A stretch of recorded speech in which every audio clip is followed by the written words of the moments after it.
తో పాటు మరి అఘోరి శ్రీనివాస్ పైన కేసు పెట్టిన రాధిక అయితే మనతో పాటు ఉన్నారు. ఎందుకంటే తన ఫస్ట్ వైఫ్ అని కూడా ఈ మధ్య చాలా ట్రోలింగ్లలో కూడా చూసాం. ఎందుకంటే తను ఒక బాధితురాలు కాబట్టి ఈ రోజు మీడియా ముందుకు కూడా రావడం జరిగింది ధైర్యంగా. ఈ రోజు మీరు కేసు పెట్టినందుకు న్యాయం జరిగింది అనుకుంటున్నారా? మీరు కేసు పెట్టారు కదా శ్రీనివాస్ పైన, నామేల్లో కూడా తాళి కట్టాడు అని చెప్పేసి కేసు పెట్టారు, మిమ్మల్ని మోసం చేశాడు అని చెప్పేసి కేసు పెట్టడం జరిగింది. ఈ రోజు న్యాయం జరిగిందంటారా? పూర్తి స్థాయిలో జరగలేదు. పూర్తి స్థాయిలో జరగలేదు. వాస్తవంగా చెప్పాలంటే శివరుద్ర స్వామి గారితో కలిసి మీరు పోరాటం మొదలు పెట్టారు, బయటకు వచ్చారు గారు కూడా ఉన్నారు అందులో. ఇంకా మా మామయ్య వీళ్ళ పాత్రనే ఎక్కువ ఉన్నది. మామయ్యల పాత్ర ఎక్కువ, వీళ్ళకే మొదటి స్థానం. తర్వాత నేను ఇక్కడికి వచ్చిన తర్వాత శివరుద్ర గారు సాయికృష్ణ ఆజాద్ అడ్వకేట్ గారు ఉన్నారు. ఎందుకంటే ఈ శ్రీనివాస్ పైన చాలా ఎలిగేషన్స్ ఉన్నాయి, తన బారిన చాలా మంది అమ్మాయిలు ఉన్నారు అనేది తెలుస్తుంది. అందుకే మిమ్మల్ని కొన్ని క్వశ్చన్స్ అడుగుతున్నాను. ఆ అమ్మాయిలను రక్షించడానికి, మెయిన్ గా ఆ అమ్మాయిలను రక్షించడానికి మిమ్మల్ని అడుగుతున్నా, ఏమనుకోవద్దు. అంటే మీరు పెళ్లి చేసుకున్నారు అంటే తాళి కట్టాడు, ఎవరికి తెలియకుండా తాళి కట్టాడు, కానీ కుటుంబ సభ్యులకు ఎప్పుడు తెలుసు? మీ మామయ్య వాళ్ళకి నేను 1 వీక్ బ్యాక్, అంటే నేను ఇక్కడికి వచ్చే నెక్స్ట్ ముందు రోజు చెప్పాను. మా వాళ్ళ అఘోరిగానే పరిచయం అయ్యారా? అఘోరిగానే. ఎప్పుడైనా ఆ వేషం తీసి కనిపించారా? లేదు, మొత్తం వేషం వేసుకొని వచ్చారు. ఇంకొకటి కూడా ఏంటంటే తను ట్రాన్స్జెండర్ కాదు అని చెప్పేసి ఇప్పుడు ప్రూవ్ అయిపోయింది. తను ఒక మగాడే అని కూడా ప్రూవ్ అయిపోయింది. వాళ్ళు ఒక ఎలిగేషన్ చేశారు, మీకు గుర్తుందో లేదో, మేము పిల్లల్ని కంటాము అన్నారు. అలాంటి మాటలు మీ దగ్గర ఎప్పుడైనా మాట్లాడారా? మాట్లాడలేదు. మిమ్మల్ని ఎలా మభ్య పెట్టారు అసలు? ఎలా అంటే ఇదే మాటలు అంతే చెప్పేశారు. ఒక తన మాటలో ఏముంటో తెలియదు, ఒక ప్రేమగా మాట్లాడడం. డబ్బులతో కూడా ఎరవేస్తున్నాడు అన్నారు, నిజమేనా? అవును, డబ్బులు తీసుకున్నాడు చాలా మందికి. అవును చెప్తారు. తీసుకున్నారు కదా, ఆటోమేటిక్ గా నువ్వు కూడా మారిపోతావు. ఒక 1 అవర్ ఉండి చూడు, మారకపోతే నేను హైదరాబాద్ నుంచి పంపించిందే నేను, ఆయనని ఇంటర్వ్యూ చేసి పారిపోయేలాగా చేసి, అప్పుడు స్టార్టింగ్ ఎందుకు పారిపోయేలాగా చేశారు మీరు ఎంచుకోవచ్చు.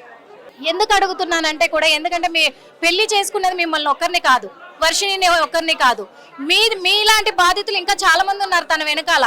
వాళ్ళందరూ కూడా బయటికి రావాలి. రాధిక గారు, ఈ రోజు మీరు ధైర్యంగా వచ్చి పోరాడుతున్నారు. మరి ఇప్పుడు పిఎస్ కి తరలించడం జరిగింది, అలాగే కోర్టులో కూడా సబ్మిట్ చేశారు. ఆ శ్రీనివాస్ ని మీ ముందు పెట్టాలి. కోర్టులో సబ్మిట్ చేయలేదు, ఇంకా దానికి ప్రాసెస్ ఉంటుంది. కాకపోతే ఏంటంటే ఫస్ట్ వైఫ్ అని నన్ను అంటున్నారు, అది కరెక్ట్ కాదు. ఎందుకు చెప్పన్నా, నాకంటే ముందు ఇంకెంతమందిని చేసుకున్నా నాకు కూడా తెలియదు. వాళ్ళు కూడా బయటకు రావాలనే నేను ఈ పోరాటం చేస్తున్నా. ఇంకా ముందు కూడా బహుశా అతను బయటకు రిలీజ్ చేశారనుకో, ఇలాంటి శిక్ష పడాలి, ఉరి శిక్షనే పడాలి తనకి. మళ్ళీ రాకూడదు. మీకు శ్రీనివాసుని మీకు అప్పచెప్పింది అనుకోండి కోర్టు, మీరు ఏం చేస్తారు? అప్పచెప్తే నేనైతే అక్కడే వేసేస్తాను, సంపాదిస్తాను. నేనే కాదు పాపం చాలా మంది ఈ అక్కయ్య వాళ్ళు వీళ్ళు ఉన్నారు, వీళ్ళందరికి అప్పచెప్పేసి వేసుకొట్టుడే. అంటే మీరు అన్నారు నన్ను చంపేస్తాడు, బతకనివ్వడు అన్నారు. అంటే తన దగ్గర నిజంగా శక్తులు ఉన్నాయా? ఉండబట్టికే కదా ఇలా అమ్మాయిలంతా ట్రాప్ అయిపోతున్నారు. అంటే శక్తులు ఉన్నాయని నేను ఇలాంటి మంత్రాలు నేను చూడలే, కానీ ఏదో వశీకరణం లాంటివి తన దగ్గరికి వెళ్తే తనకు తగ్గట్టుగా మాట్లాడారు. ఏదైనా బయట విషయం చెప్పారంటే చంపేస్తానని చెప్పాడా? అలాంటివి ఉన్నాయి, నాకు కొన్ని ఉన్నాయి, కొన్ని చోట్ల ఉన్నాయి. అవును, బెదిరిస్తున్నాడు. అంటే ఇది చేస్తా అది చేస్తా, మంత్రాలు వస్తాయి కదా, తన దగ్గర తలవార్లు ఉంటాయి కదా, అలాంటివి చెప్పి మాట్లాడుతుండే. అసలు అబద్ధము, తనని నేను పెళ్లి చేసుకోలే, ఆమె ఎవరో కూడా నాకు తెలియదు అన్నట్టుగా మాట్లాడాడు శ్రీనివాసు అండ్ వర్షిణి. సరే, నేను అబద్ధం అన్నప్పుడు నా పేరు ఎలా మెన్షన్ చేస్తాడు తన నోటి వెంట?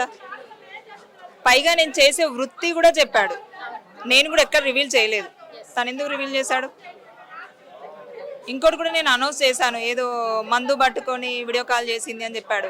నేను ప్రెస్ వాళ్ళకి ఇక్కడే చెప్పాను, నేను అదే మందు పట్టుకొని ఇదే మీడియా ముందు నేను మాట్లాడతాను, నువ్వు వచ్చేసే వర్షం వదిలేసే అని చెప్పేసాను. వచ్చిండా మరి? అంటే పిఎస్ కంటే లేదు, నాకు ఇక్కడ నేను పెట్టిన కేసుకు నాకు ఆర్డర్ వచ్చిందట, అది తీసేసుకొని నేను వెళ్తాను. నేను ఇంకా అక్కడ, ఎందుకంటే నాది అక్కడే కదా, నేను అక్కడ. హిట్ టీవీ యాప్, ఇందులో short news, live news, entertainment shows, movies, digital magazines తో పాటు మీ జిల్లా వార్తలను కూడా ఫ్రీగా చూడొచ్చు. ఇంకెందుకు ఆలస్యం, వెంటనే హిట్ టీవీ యాప్ ని డౌన్లోడ్ చేసుకుని ఫ్రీగా ఎంటర్టైన్మెంట్ పొందండి. Hit TV app.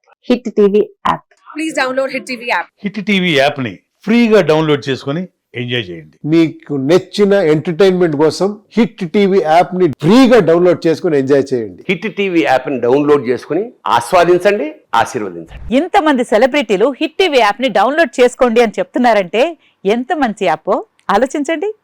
America America America అమెరికాలో చదవాలనుకునే వాళ్ళకి విశ్వసనీయమైన పేరు మన శౌర్య కన్సల్టెన్సీ. UK లో 1 year masters. UK లో 1 year masters. 2 years work permit up to 5 years visa. Contact Saurya Consultancy. Contact 89851 89851.